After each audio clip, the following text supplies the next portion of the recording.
जलता सूरज मान करे, कोई ना रोशन मुझसा हो, धीमी लो का एक चिराग, बोला शाम उतरने दो। तो ये टॉपिक ही ऐसा है कि पहले कवर हो गया, overview of the phaco complications. So we will be very quick and brief, and we will give you about 10 minutes to sip your tea slowly.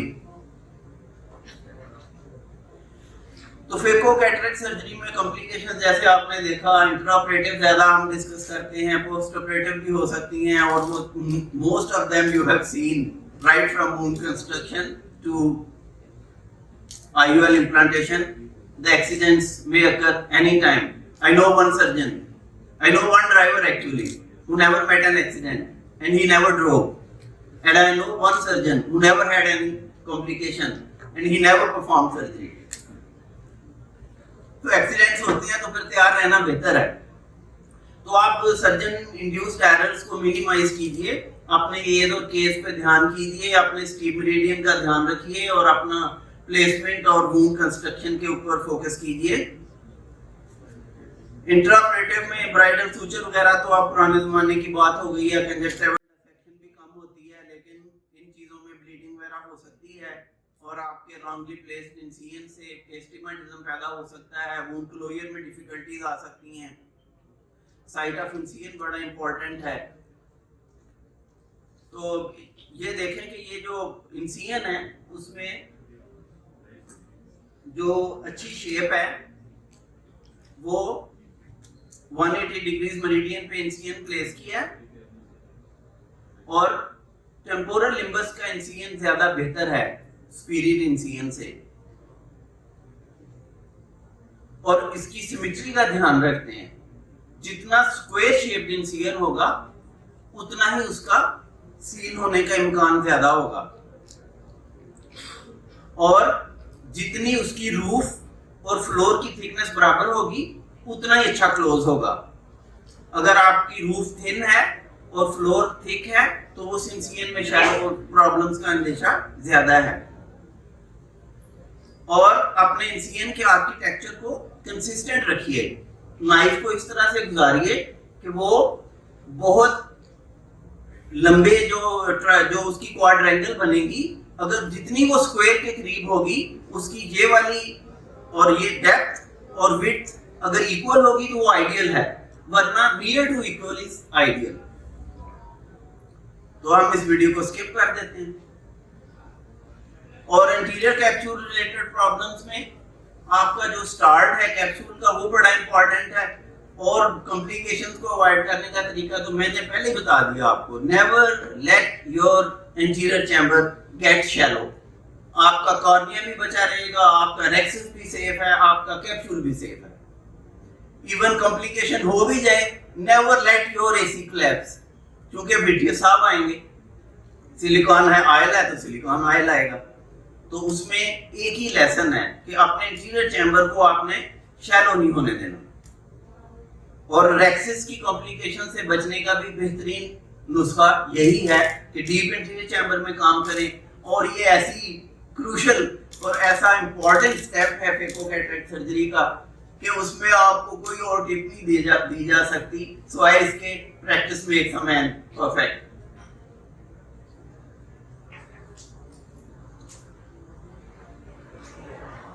Special circumstances जैसे ब्रिगेडियर साहब ने बताई, खाकान ने बताई, आपको स्टेनिंग के लिए रेडी होना चाहिए। अब तो बड़ी चीजें आसान हो गई हैं, thanks to our enemy neighbor that we can make these things available to our patients economically.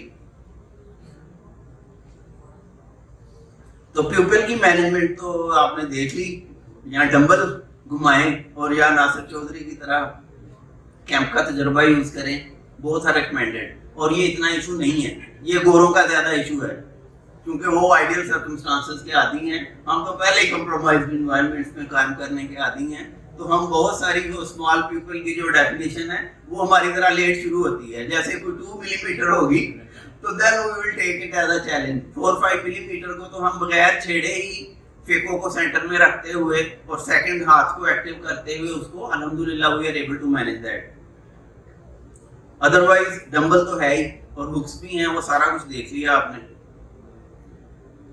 और कॉर्टिकल एस्पिरेशन में तो बड़ा पुराना असूल है, एक हम यूज करते होते थे, I always do it under VN, कि कोशिश करें कि आपका जो टिप, जो भी इंस्ट्रूमेंट आपके अंदर है, कुछ एज्यूम ना करें, हद्दुल इम्कान आई की पोजीशन इस तरह बनाएं कि it's always under your VN, कि आप देखें कि वो किस चीज को एंगेज कर रहा है और जहां जरूरत हो उसको छोड़ दें। एक वो स्पाइडर साइन कहते हैं, जब वो कैप्सूल को पकड़ता है तो एक वहां पे अभी उन्होंने वीडियो दिखाई थी, उस वक्त मेरे ध्यान में कमेंट आया था मोइन, प्रोफेसर मोइन ने, कि जिसमें वो न्यूक्लियस को मैनेज करते जा रहे थे और विदाउट रियलाइजिंग के पीछे वो खुल गया हुआ है, सुराख हो गया हुआ कैप्सूल में।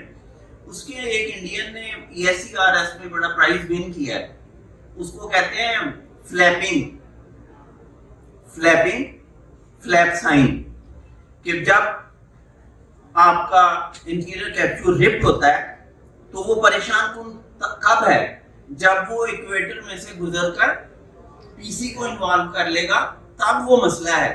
अगर उससे पहले पहले आपने मैनेज कर लिया और उसने इक्वेटर को इन्वॉल्व नहीं किया तो वो मसला नहीं है।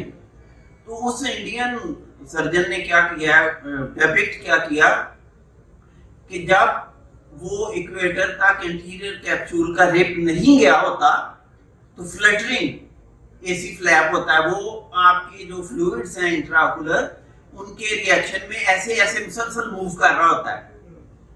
तो ये पॉजिटिव साइन है, अगर वो फ्लटर कर रहा है तो उसने इक्वेटर से आगे एक्सटेंड नहीं किया, और जब ही वो इक्वेटर से आगे एक्सटेंड करेगा तो आपका जो इंटीरियर कैप्सूल का फ्लैप है वो फ्लटरिंग बंद कर देगा, वो फिर ऐसे आजिज़ सा होके जुड़ जाएगा क्योंकि पीछे गैप पैदा हो गया है। तो वो अगर न्यूक्लियस से बिल्कुल स्टिक हो जाता है, नाउ बी वेयर कि आपका रेंट हो चुका है, उस लिहाज से अपनी टेक्निक को मॉडिफाई कर लें। तो बाउंसिंग आयरस डायाफ्राम, अब इसमें एक और चीज भी ऐड कर लें, प्यूपिल अचानक कंस्ट्रिक्ट होती है, AC डीप हो जाता है, रेंट होता है, तो ये तो बड़े क्लासिकल साइन है, और उसमें वो आप फ्लटरिंग फ्लैप साइन ऐड कर लें। आपने पोस्टीरियर कैप्सूल का भी हो जाए तो उसको कुशन दे के रीडायरेक्ट कर लें, उसको भी रेक्स कर लें। बच्चों में तो हम पोस्टीरियर कैप्सूल रूटीन में रेक्स करते हैं, तो बड़ों में भी आप उसको रेक्स कर लें अगर, तो उसके मार्जिन राउंड हो जाएंगे, तो उसके एक्सटेंड करने का इम्कान कम हो जाएगा।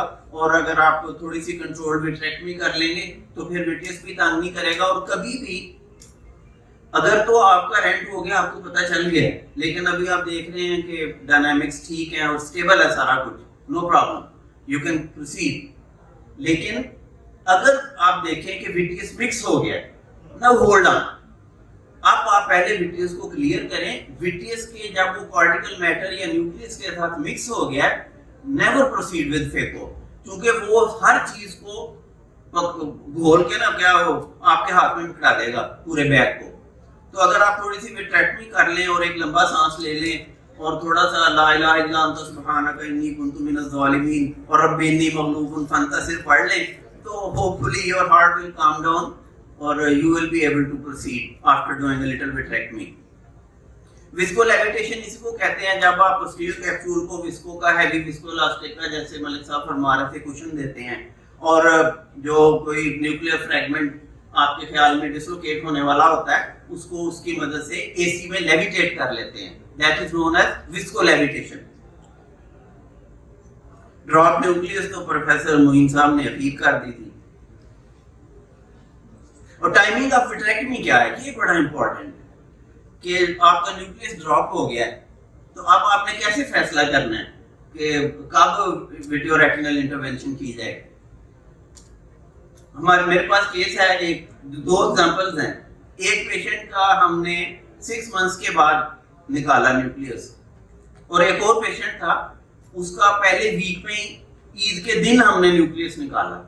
फर्क क्या था, जिस पेशेंट को हमने 6 महीने या साल के बाद किया उसमें कोई रिएक्शन नहीं था, उसका IOP ठीक था, आई क्वाइट थी, पेशेंट भी पैनिक नहीं था, तो हमने वेट किया आराम से। जब उनके हालात या सारी चीजें सेट हुई तो हमने उनका न्यूक्लियस निकाल लिया।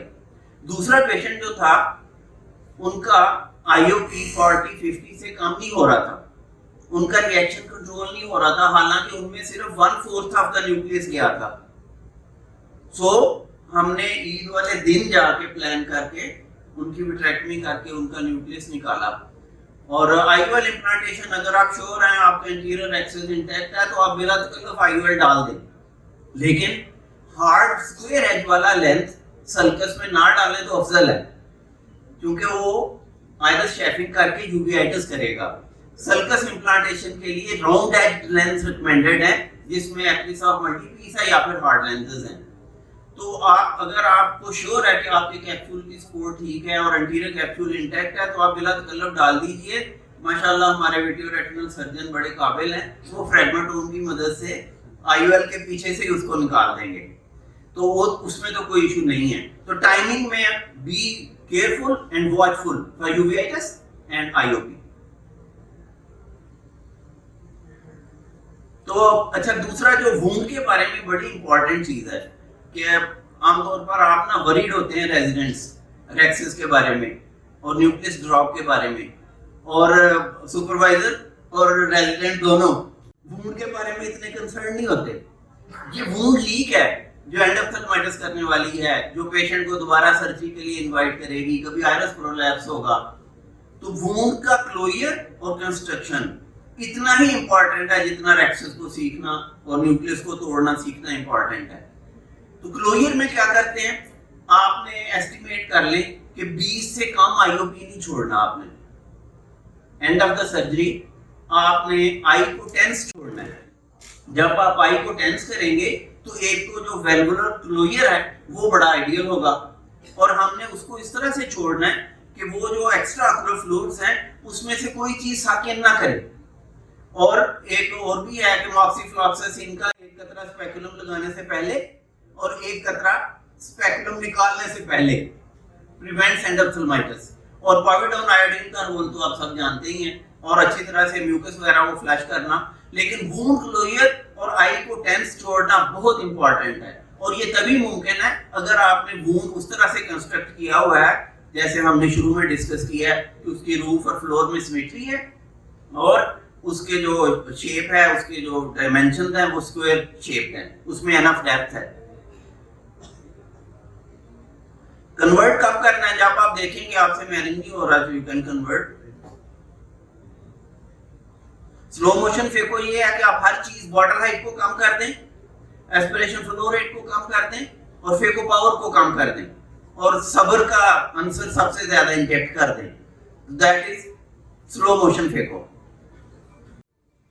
तो ये आपको रेंट के केसेस में भी जरूरत पड़ेगी, और जैसे प्रोफेसर मजीद मलिक साहब ने दिखाया आपको जोन्युलर वीकनेस को मैनेज करने में भी स्लो मोशन फेको की हेल्प लेनी पड़ेगी। You need to learn the vitrectomy techniques. Sponge vitrectomy तो बेहतर है आप ना करें क्योंकि ट्रैक्शन पैदा करती है।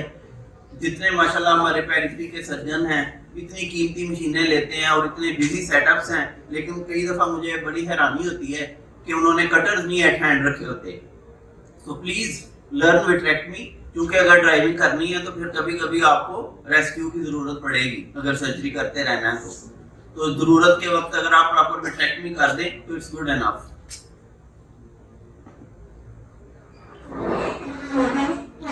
चलो कंक्लूजन पढ़ लेते हैं। Prevention is better than cure. Effectively dealing with the crisis is a matter of having prepared for it. तो कदरदानी कीजिए, चाय उम्दा कीजिए, लुत्फ पूरा लीजिए।